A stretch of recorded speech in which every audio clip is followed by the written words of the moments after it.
A graça e a paz do Senhor Jesus. Bem-vindo a mais uma programação da Igreja Batista Central de Adoração. Um feliz ano novo para vocês. Nós estamos iniciando um novo tempo, um novo ano repleto de alegria, de ousadia, de desafios. E nós queremos encorajar você também. Queremos encorajar você a buscar um Deus vivo, um Deus de poder. E nós, no ano passado, 2014, vivemos grandes experiências em Cristo, grandes experiências maravilhosas. O Espírito Santo de Deus nos moveu, nos fez viver experiências de cura, experiências de portas se abrindo. Pessoas estavam desempregadas e portas se abriram e famílias foram abençoadas financeiramente. Pessoas estavam distantes do Senhor, retornaram. Pessoas estavam distantes do Senhor e Deus mostrou que de fato estavam distantes. O Senhor nos trouxe maturidade, entendimento, clareou-nos o entendimento. Pessoas estavam enfermas e foram curadas. Nesta noite é uma noite especial. Teremos um tempo de adoração nesse programa, mas também quero compartilhar com vocês duas manifestações sobrenatural de Deus de cura entre as várias que Deus revelou-nos. Nós tivemos pessoas que foram curadas de câncer de mama, tivemos pessoas que foram curadas de tumores, tivemos pessoas que foram transformadas, mas nós temos aqui dois testemunhos que certamente vai abençoar muito a sua vida. E nós queremos orar, ao término dessa programação, orar por uma unção de cura, que Deus venha curar também a sua casa, a sua vida, o seu casamento, a sua família. Portanto, fique conosco, não mude de canal, porque eu sei que Deus tem algo especial para fazer na sua vida e vai fazer nessa hora em nome de Jesus. Fique conosco alguns minutos e voltaremos já já. A graça e a paz, irmãos. Amém. Bom, a história que eu vou contar para vocês começou há algum tempo atrás, alguns meses atrás. Mais especificamente numa segunda-feira, no Ministério de Esporte, jogando queimada. Estava eu jogando queimada junto com as irmãs queridas, quando eu caí e bati a cabeça. Fui internada na Santa Casa para fazer a tomografia, porque tive uma hemorragia nasal. E quando eu cheguei lá, eles me deixaram durante 5 dias em observação. E nesses 5 dias, no quarto que eu estava, tinham 2 leitos, eu e mais uma moça. E o médico passou um beta-HCG, um exame de gravidez para essa moça. Só que como eu era mais feinha, eles acharam que era comigo, né? E fizeram o exame em mim. E quando esse exame veio, deu positivo. E era algo que eu realmente não esperava. Até porque nós estávamos tomando nossas precauções para que eu não engravidasse, que nós tínhamos um bebê ainda. Mas quando nós chegamos em casa, resolvemos fazer outros exames e todos deram positivo. E aí começou a nossa luta, só que a gente ainda não sabia. Eu já estava com 4 meses de gravidez. E quando eu fui marcar o acompanhamento do pré-natal, a primeira consulta, eu marquei na Santa Casa e quando eu cheguei lá eu não sabia que era um anexo que ficava o consultório e eles me encaminharam para o quarto andar, onde era a maternidade de emergência. Chegando lá eu fui atendida por um estagiário e uma residente e eles disseram para mim, me informaram que não era lá. Porém, eles disseram que era de praxe o procedimento, auferir a pressão e fazer um exame de toque. E assim foi feito. Eu disse que não tinha necessidade, que eu ia remarcar a consulta, mas ainda assim eles quiseram e assim foi feito. E aí eu comecei a enfrentar a primeira batalha, que foi quando o estagiário ele não sabia fazer o exame de toque e ele fez de uma forma errada e inverteu o colo do meu útero. Eu desci com sangramento, já com hemorragia, e nós gastamos todo o dinheiro que nós tínhamos guardado para o encontro de casal com os procedimentos para que nós não perdêssemos a Lolo a primeira vez. E quase perdemos, mas fomos agraciados depois por um casal da igreja que pagou o nosso encontro e fomos. Depois disso, na época da Copa, eu tive um princípio de parada respiratória, porque eu sempre tive bronquite asmática piorada. E eu estava em casa e de repente, por causa da poeira, que eu não podia estar varrendo e tudo mais, eu em casa tive esse princípio de parada respiratória e fui internada pela segunda vez. Chegando lá, eu descobri que eu estava com diabetes gestacional. E os médicos fizeram todos os procedimentos, fiquei por lá por 10 dias e me mandaram para casa. Eu fiquei em casa durante um período mais ou menos de 2 meses, e quando eu estava com 6 meses, eu fui internada novamente. Só que aí eu já fiquei até o término da minha gestação, e foi nessa internação que Deus mostrou pra gente o quanto nos amava, e o quanto a Luísa era projeto dele nas nossas vidas. Nessa internação, com 15 dias de internação, cortaram o nosso convênio com a Santa Casa. E eu estava numa situação muito ruim, porque eu entrei com asma, contraí diabetes gestacional, tive hipertensão, tive hemorragia nasal, e eu não tinha condições de sair dali, e mesmo assim, administrativamente, a Santa Casa entendeu que nós teríamos que deixar a unidade por conta de que o nosso convênio não estava mais cobrindo os gastos. Mesmo a Marinha dizendo que ia cobrir até o término da internação. E eles ainda no dia que eu levei alto o pastor para a palavra, viu a minha situação como estava, eles resolveram me tirar e marcaram uma consulta de acompanhamento de alto risco para mim, Guilherme Álvaro, no dia seguinte. Chegando lá, a médica-chefe Guilherme Álvaro, da obstetrícia, doutora Renata, ela perguntou: irmã, como é que te deram alta nessa situação que você está? Você jamais poderia ter saído de lá. Mas tudo era projeto de Deus, tudo era plano de Deus. Estava fora da minha compreensão, estava fora da compreensão do meu marido, daqueles que nos cercavam, mas não estava fora da compreensão dos planos dele. Chegou lá, fui internada, e lá eles fizeram novamente todos os exames e constataram outras situações que nós não tínhamos constatado até então na Santa Casa, e pude fazer o tratamento. Contraí uma pneumonia lá, e quando eles me liberaram finalmente, no dia seguinte eu já fui internada novamente na Santa Casa. O convênio tinha sido reativado lá, restabelecido na Santa Casa. E quando eu fui lá, eu estava enfrentando uma batalha muito grande, porque aquele que assumiu para si a responsabilidade de me tirar de lá era um chefe, uma pessoa grande na Santa Casa, mas ele não é maior do que o meu Deus. Ele foi quem me recebeu, e ele falou para mim: você gosta muito da Santa Casa, você gosta muito de estar aqui, né? Eu respondi: doutora, eu não estou aqui porque eu quero. Eu não estou aqui porque eu gosto de estar aqui. Até porque quando eu entrei aqui a primeira vez, eu deixei meus filhos em casa. O Christopher era um bebezinho. Quando eu voltei para casa, ele já era um rapazinho. E nem me reconhecia mais como mãe. A mãe dele já era a Jennifer, minha filha, que chama até agora de mãe também.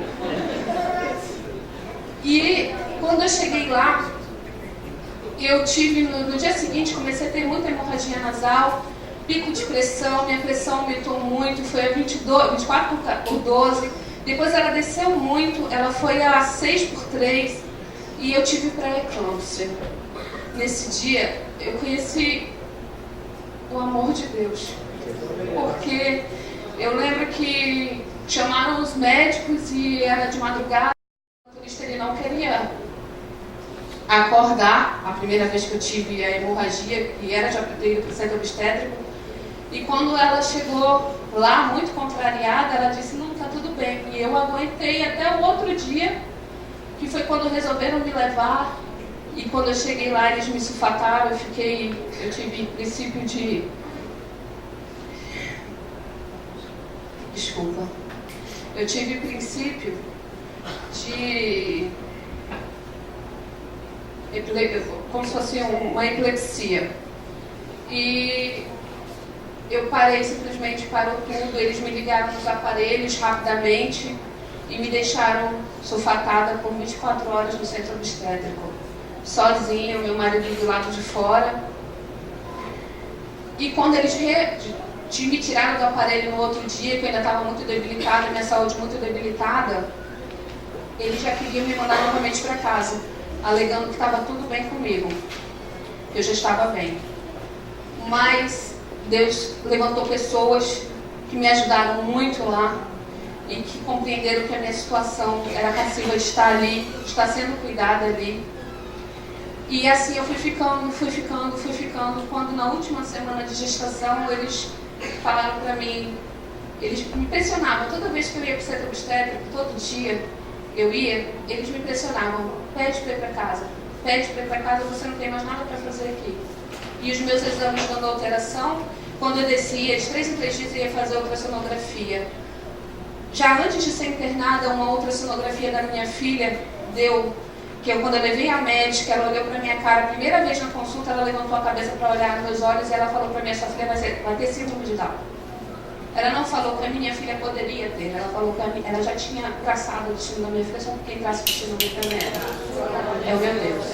E ela falou, a sua filha vai ter síndrome de Down. E lá no hospital, enquanto internada, eu escutei que a minha filha ia ter má formação, que a minha filha não ia sobreviver até o término da gestação, que as probabilidades de vida dela seria mínima, quase nula, que se ela nascesse ela ia ter muitas sequelas devido à quantidade de medicamentos que eu tomei, porque teve vezes de eu chegar a tomar 24 medicamentos diferentes durante muito tempo, muitos dias, que ela poderia morrer horas depois do nascimento. E, inclusive, eles nem fizeram a minha laqueadura, alegando que, como ela tinha uma possibilidade de vida muito baixa, eu poderia depois processar o hospital por querer ter mais um filho e não poder. Então, quando terminou tudo isso, só que durante esse período, eu fiquei internada, esse último período principalmente, eu tive a oportunidade de, eu e meu esposo, de orar por pessoas evidentes, pessoas enfermas, levar o pastor para orar. O pastor acompanhou, bem dizer que diariamente ele saía da faculdade e passava lá para demonstrar todo o carinho, todo o amor, para levar o amor de vocês, que vocês tiveram com a gente, pra gente, que a gente sentia isso em cada pessoa que chegava lá e falava.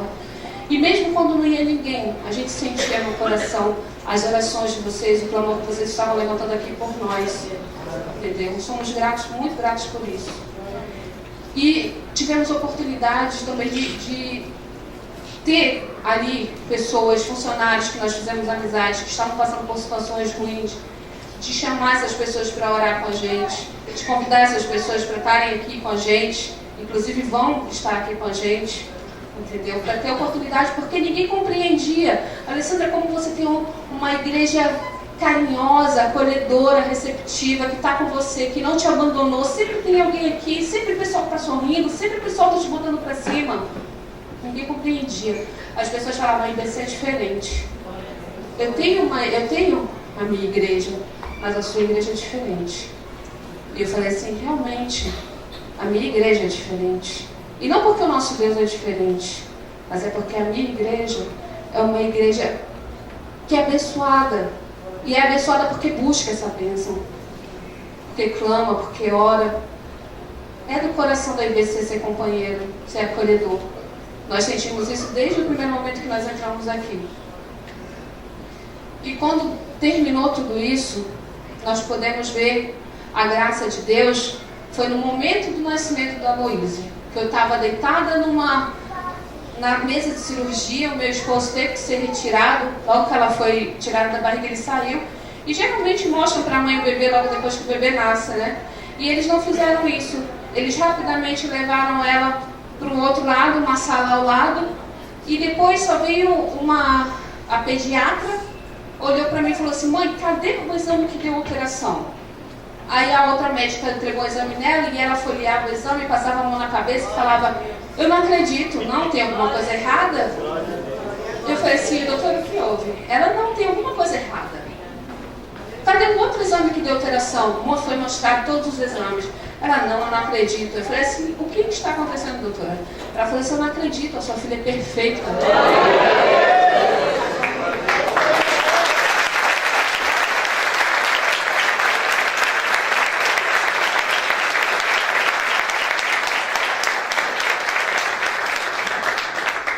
E eu falei para ela, doutora, ela não é possível. Eu falei, isso é totalmente possível. Porque eu sei o Deus a quem eu sirvo. Eu sei que Ele nunca iria me desamparar. Eu sei do amor que Ele tem por cada um de nós. E às vezes mesmo sem merecer. É muito bom estar com Ele. É muito bom ser fiel a Ele. E olha que eu nem fui fiel da forma que eu deveria ter sido durante todo esse tempo. Porque é difícil, irmãos.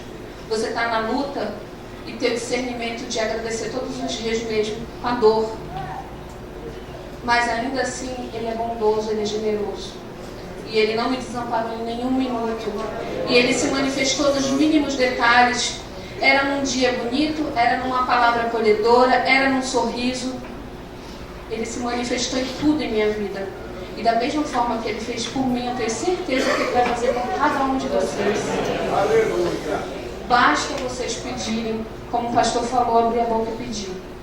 Porque eu tenho certeza que ele não vai desamparar ninguém. Tudo isso que aconteceu, que não foi pouca coisa, tudo, eu tenho certeza que foi para a honra e glória dele. E eu quero agradecer muito a todos pela oração, pelo acolhimento, pelo carinho e pelo amor que vocês tiveram para conosco, comigo e com a minha família.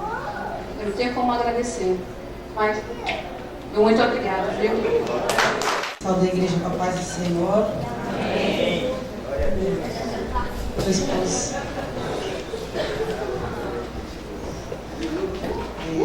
Glória a Deus.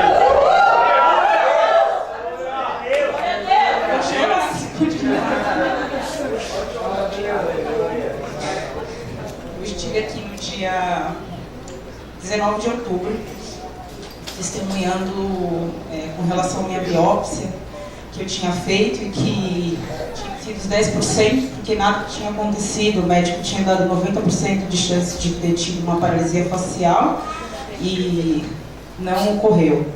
E aí, no dia 6 de novembro, eu peguei esse resultado da biópsia e nós descobrimos que eu estava com um tumor, né, chamado linfoma cutâneo.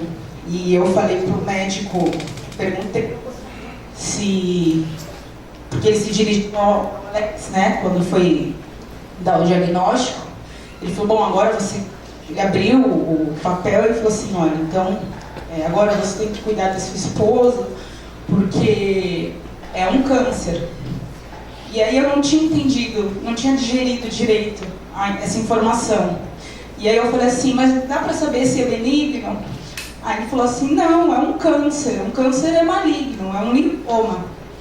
E aí eu fiquei muito triste, chorei horrores, saímos de lá e o médico falou que eu precisava procurar com urgência um hematologista, porque dava-se a entender que era um linfoma agressivo, pelo fato de já ter bastante a parte do meu rosto, né, do seio.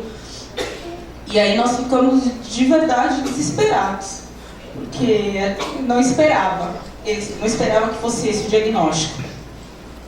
Na verdade, de certa forma eu esperava, porque há 8 meses atrás, antes de ter aparecido esse tumor, essa inflamação, eu tinha tido um sonho onde eu me olhava para o espelho, eu estava careca, e eu chorava muito e falava para o Senhor quanto estava sendo difícil ter que passar por isso.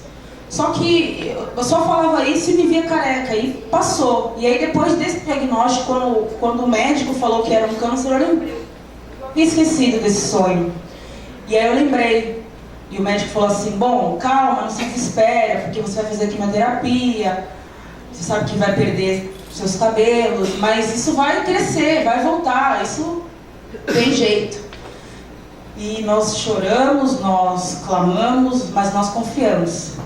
E eu louvo ao Senhor, porque foi um período assim de oração, de jejum, não só da nossa parte, mas da parte da igreja. O povo clamou mesmo. Nós temos pouco tempo aqui de Central, mas nós fomos tão bem recebidos, tão bem acolhidos, né? As pessoas abraçaram mesmo a minha vida, clamaram junto comigo, sofreram junto comigo, foram no relógio quando eu estive lá para colocar o meu papelzinho na cruz. Eu vi meu nome várias vezes, várias pessoas oraram por mim, e a partir desse momento o Senhor agiu. E quando nós fomos direto para o hospital em São Paulo, a C. Camargo, que é especialista em câncer, chegando lá eu fiz vários exames, o médico queria saber de fato qual era o meu tipo de linfoma para que eu pudesse iniciar o meu tratamento. Já tinha dito que seria a quimioterapia, mas qual tipo, né? Então precisava que eu fizesse um exame e pediu que eu trouxesse a minha biópsia daqui de Santos, que levasse para lá, para que fosse feito um um exame chamado imunohistoquímica, em cima daquilo que eu já tinha feito, para que assim descobrisse qual era. E aí nós levamos daqui para lá e estávamos aguardando sair esse resultado para que então eu pudesse fazer meu tratamento. E foram duas semanas, 3 semanas indo e voltando para São Paulo, fazendo exame, mais exame. Meu rosto começou a inchar. Acho que o momento estava pior, assim, foi até no dia do boi, que estava enorme, eu não conseguia falar direito.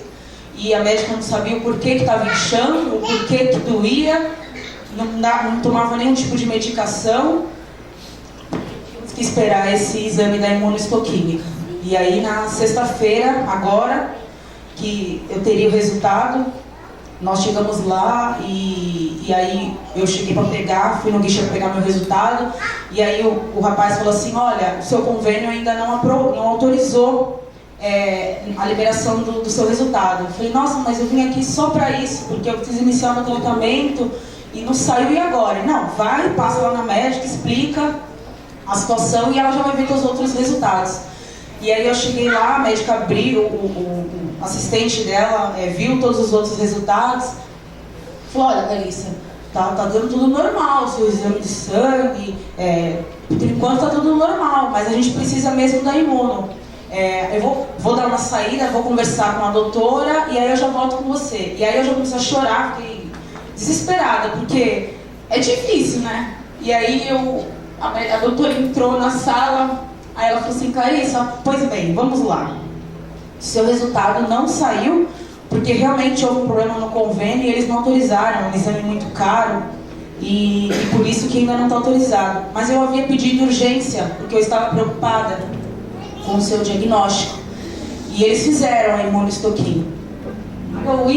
Aí ela falou, bom, o que você tem é lúpus discoide, não é linfoma.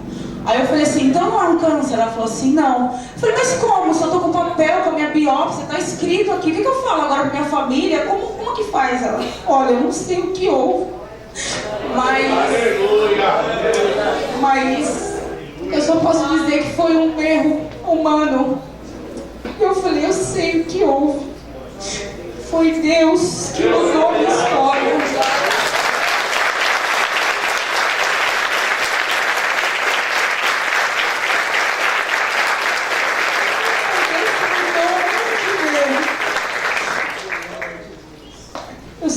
Aos olhos humanos pode parecer impossível, como que errou na biópsia, né? E com toda a minha pele, mas o Senhor, Ele foi fiel, Ele mudou a minha história, mudou o meu cativeiro. Eu quero agradecer a vida de cada um, a todos da igreja, oraram por mim, mandaram mensagem no Face, no WhatsApp.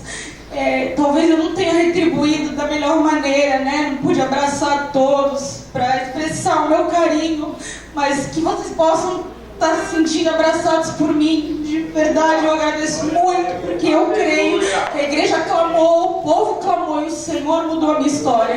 Porque o Deus que operou milagres no passado é o mesmo que opera milagres no dia de hoje. Esse é o Deus que nós servimos. Louvado seja o nome do Senhor. Valeu a pena. Vale a pena estar aos pés de Cristo. Vale a pena ver o que Deus tem feito e tem para fazer nas nossas vidas e através das nossas vidas. Meu irmão, são 16 anos de ministério. Uma única experiência dessa já teria valido a pena os 16 anos. Pela misericórdia de Deus, são 32 anos de evangelho. 32 anos atrás eu tive uma experiência com Cristo. Mas, meus queridos, todas as retaliações, todas as batalhas, todos os levantes, todas as dificuldades que tivemos ao longo desses 32 anos de evangelho, uma única experiência dessa que vocês ouviram hoje já teria valido a pena. Esse é o nosso Deus. Na nossa igreja, nós encorajamos a oração. Temos todo mês no nosso relógio de oração, 120 horas de oração. Você pode orar conosco, é na igreja. 120 horas de oração. Queremos uma igreja forte na oração. Na nossa igreja, nós encorajamos o jejum. Todos os anos nós temos nossa campanha de 40 dias de jejum. Nossa igreja, como as demais igrejas evangélicas, nós encorajamos o estudo da palavra. O estudo da palavra. Conhecer a palavra, de certa forma, é conhecer o próprio Deus. E conhecereis a verdade vos libertará. No princípio era o Verbo, e o Verbo estava com Deus, e o Verbo era Deus. Então encorajamos, sabemos que através do poder da palavra, do poder da oração, da jornada de jejum, da intimidade com Deus, não somente nós, mas todos, em nome de Jesus, vão viver grandes experiências com o Pai.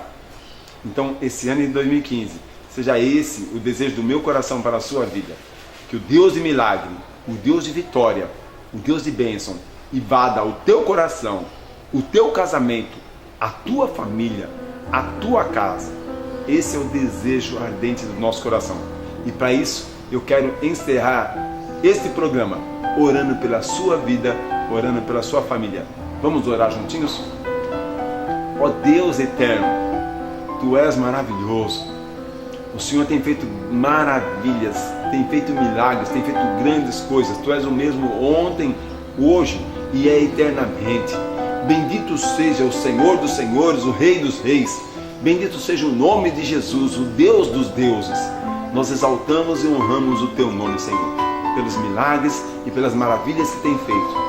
Agora, Pai, eu peço-Te, em nome de Jesus, ó Pai, visita os lares que nos assistem, aqueles que estão abatidos na fé, entristecidos, angustiados, aflitos, enfermos, Senhor. Pai, repreenda todo o mal, toda enfermidade, em nome de Jesus. Cura esta vida que está em casa agora, cura da enfermidade espiritual, cura, Senhor, aquelas vidas que estão envolvidas no pecado, cura, Senhor, repreende toda enfermidade física, Senhor, seja anemia, diabetes, câncer, tumor, sai agora em nome de Jesus. Todo mal sai agora em nome de Jesus. Eu creio que o Senhor está curando vidas agora. Eu creio que o Senhor está restaurando famílias agora. Eu creio que o Senhor está abrindo portas de emprego agora, Pai. Eu oro, eu clamo ao Senhor que o Senhor venha visitar essas vidas que nos assistem. E a mão de poder do Senhor seja na vida de cada família, de cada ministério, cada altar, cada pastor, cada obreiro do Senhor esteja sendo visitado agora pelo Teu poder, e a cura do Senhor seja manifesta para a glória do Teu nome, Senhor. Porque assim como o Senhor tem feito em nosso meio, eu quero ver o sobrenatural do Senhor em cada vida, em cada família, e essa nação venha declarar que só o Senhor é Deus, que Jesus Cristo é o Senhor dessa nação. E ó Deus, esse povo vai testificar, assim como nós temos vivido e experimentado a Tua glória nesse lugar. Eu quero ver o Teu poder em cada vida, em cada lar, em cada família, em nome de Jesus. Amém. Amém. Meus amados, Deus abençoe a sua vida. Fique na paz do Senhor. Creia tão somente. Eu sei que você vai contar o testemunho de cura. E até a próxima programação, em nome de Jesus.